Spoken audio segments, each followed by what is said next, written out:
H D. ಕೋಟೆಯ ಕರ್ನಾಟಕ ರಾಜ್ಯ ಸರ್ಕಾರಿ ನೌಕರರ ಸಂಘದ ತಾಲೂಕು ಅಧ್ಯಕ್ಷರಾಗಿ ಜಗದೀಶ್ ಆಯ್ಕೆಯಾಗಿದ್ದಾರೆ.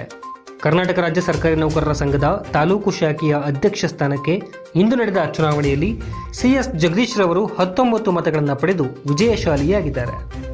ಪ್ರತಿಸ್ಪರ್ಧಿಯಾಗಿ ಕಣದಲ್ಲಿದ್ದ ಯಶವಂತ್ ಕುಮಾರ್ 14 ಮತಗಳನ್ನು ಪಡೆದು ಪರಾಭವಗೊಂಡರು. ಹಾಗೆ ರಾಜ್ಯ ಪರಿಷತ್ ಸದಸ್ಯ ಸ್ಥಾನಕ್ಕೆ ಬಿಎನ್ ಮಂಜುನಾಥ್, ಖಜಾಂಚಿ ಸ್ಥಾನಕ್ಕೆ ಬಿವಿ ರವಿರವರು ಆಯ್ಕೆಯಾಗಿದ್ದಾರೆ.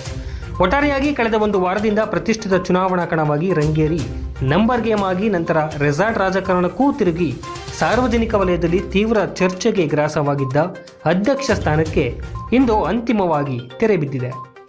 ಚುನಾವಣಾಧಿಕಾರಿಯಾಗಿ ಕೆಆರ್ ರಾಜುರವರು ಅತ್ಯಂತ ಶಾಂತಿಯುತವಾಗಿ ಮತದಾನ ಮತ್ತು ಮತ ಎಣಿಕೆ ಕಾರ್ಯ ಮುಗಿಸಿದರು. ಈ ದಿನ ಕರ್ನಾಟಕ ರಾಜ್ಯ ಸರ್ಕಾರಿ ನೌಕರರ ಸಂಘ ತಾಲೂಕು ಶಾಖೆ ಗಿಡದೇವನಕೋಟೆ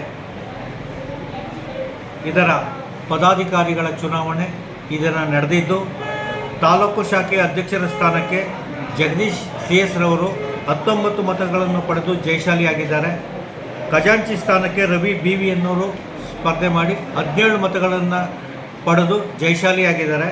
ರಾಜ್ಯ ಪರಿಷತ್ ಸದಸ್ಯ ಸ್ಥಾನಕ್ಕೆ ಮಂಜುನಾಥ್ DS ಅವರು 17 ಮತಗಳನ್ನು ಪಡೆದು ಜಯಶಾಲಿಯಾಗಿದ್ದಾರೆ.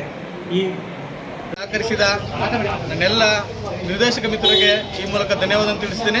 ಅದೇ ರೀತಿ ಈ ಒಂದು ಗೆಲುವಿಗೆ ಕಾರಣರಾದಂಥ ನಮ್ಮ ಹಾಲಿ ಅಧ್ಯಕ್ಷರಾದಂಥ ಮಹಾದೇವ್ ಸಾರು ಮತ್ತು ಅಧ್ಯಕ್ಷೀಯ ಆಕಾಂಕ್ಷಿಯಾದಂಥ ಪ್ರಕಾಶ್ ಅವರಿಗೆ ಹಾಗೂ ನನ್ನನ್ನು ಬೆಂಬಲಿಸಿದ ಎಲ್ಲ ನನ್ನ ನೌಕರೇತರ ಮಿತ್ರರಿಗೆ ಈ ಮೂಲಕ ನಾನು ಧನ್ಯವಾದಗಳನ್ನು ತಿಳಿಸ್ತೇನೆ. ಅದೇ ರೀತಿ ಈ ಒಂದು ತಾಲೂಕಿನಲ್ಲಿ ಹಲವಾರು ನೌಕರರಿಗೆ ಜ್ವಲಂತ ಸಮಸ್ಯೆಗಳಿದೆ. ಅದು ಅಲ್ಲಿನ ಒಂದು ಕಚೇರಿಗಳಲ್ಲಿ ಇರ್ಬೋದು, ವೈಯಕ್ತಿಕವಾಗಿರ್ಬೋದು, ಅವುಗಳನ್ನು ನಾವು ಒಂದು ಸಂಘದ ಮುಖಾಂತರ ಬಗೆಹರಿಸೋಕ್ಕೆ ಪ್ರಾಮಾಣಿಕ ಪ್ರಯತ್ನವನ್ನು ಮಾಡ್ತೇನೆ. ಅದೇ ರೀತಿ ಒಂದು ಸಂಘವನ್ನು ಅಭಿವೃದ್ಧಿಪಡಿಸೋಕ್ಕೆ ಎಲ್ಲರ ಸಹಕಾರವನ್ನು ಒಟ್ಟಿಗೆ ತಗೊಂಡೋಗಿ ಅದನ್ನು ಅಭಿವೃದ್ಧಿ ಮಾಡೋಕ್ಕೆ ಸತತ ಪ್ರಯತ್ನವನ್ನು ಮಾಡ್ತೇನೆ ಅಂತ ಈ ಮೂಲಕ ಒಂದು ಆಶ್ವಾಸನೆಯನ್ನು ನೀಡ್ತೇನೆ.